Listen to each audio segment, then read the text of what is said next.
Ке продолжам да работам, да се трудам и да направам нешто за мојот град, наместо да одговорам на пресконференции, одговори градоначалникот Јорданов по пресот на Казанџиска. Вели дека таа треба да одговори на проблемите во образованието, наместо да излегува на пресконференции кои не се во доме на низината позиција. Тоа е нивна стратегија и начин на работа. Кога немаат со што да се пофалат, со што да излезат во јавност, секогаш ќе ја замајуваат јавноста со критика и со пресконференции.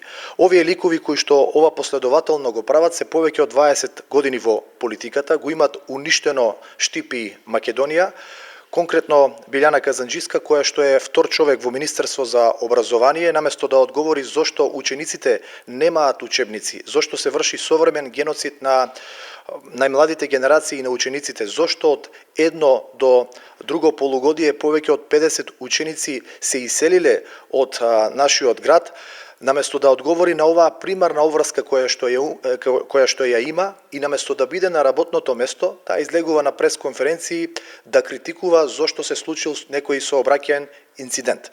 Јас нема да се симнам на нивно ниво и да комуницирам на оваа тема. Јас ќе продолжам да работам, ќе продолжам да се трудам да направам нешто и да го променам мојот град. Дали ќе успеам, времето ќе покаже. Јорданов истакна дека во иднина ќе се труди да работи за градот со истото темпо како и претходно, а за неговиот успех заслужни ќе бидат граѓаните.